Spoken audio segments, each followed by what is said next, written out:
Today on GrowthShares, we're going to analyze and see whether NIO is a great long-term investment. As part of the consumer cyclical sector, the data and corresponding grades will reflect that so you can compare with other companies in different sectors. This analysis is divided into three factors: the business, the stock, and the price, with each weighted according to their importance.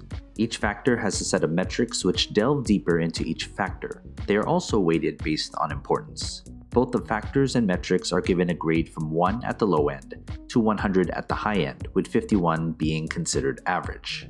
Most companies I'll analyze in this channel will hover around that 51 average, since most companies are indeed average long-term investments.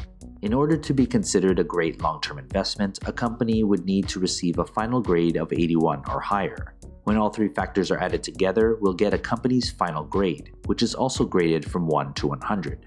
Keep in mind that this analysis is for those looking to invest for the long term. I'm a huge advocate of using data to determine an investment's viability, and wherever it leads, I'll follow. Please read the disclaimer and pause this video if needed. The business factor receives 45% of this company's overall analysis, by far the largest given allocation. Since I look at the viability of a company as a long-term investment, analyzing how it operates and generates positive cash flow is essential in determining whether to invest in it or not. There are 8 metrics that make up the business factor. These 4 metrics combine for 45%, and they tell us how bright of a future the company has. These 3 metrics combine for 35%, and they tell us how well the company is doing today.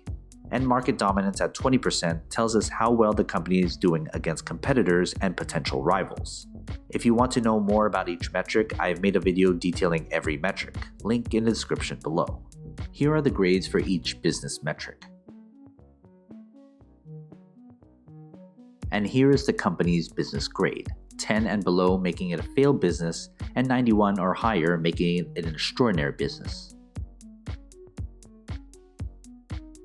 The stock factor receives 35% of this company's overall analysis, the second most allocated factor. Has the company's stock performed well enough to invest in? This factor mainly deals with what others think the company is worth based on its market action. There are 5 metrics that make up the stock factor. These 2 metrics combine for 45%, and they tell us how reliable the company's stock is. These 3 metrics combine for 55%, and they tell us what others think of the company's stock. If you want to know more about each metric, I have made a video detailing every metric, link in the description below. Here are the grades for each stock metric.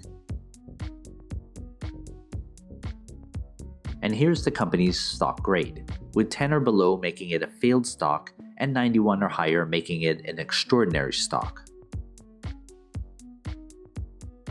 The price factor receives 20% of this company's overall analysis, the smallest allocation, yet something most investors tried to determine.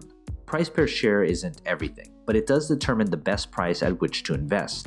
However, looking solely at the price regardless of whether the company has a good business or a good stock isn't a good idea, especially if you're looking to invest in this company for the long term. The only metric that makes up the price factor is the company's intrinsic value, otherwise known as its fair value price per share. Here's the company's intrinsic value and its price grade, with 10 or below making it expensive, 51 making it fairly valued, and 91 or higher making it a bargain.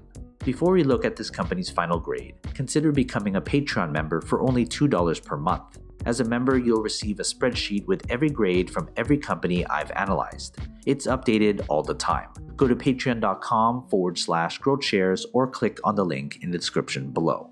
The final grade is the sum of all 3 factors, calculated into a single number graded from 1 to 100, with 10 or below being a failed company, to 91 and higher being an extraordinary long-term investment. Here's the company's final grade and what kind of investment it is.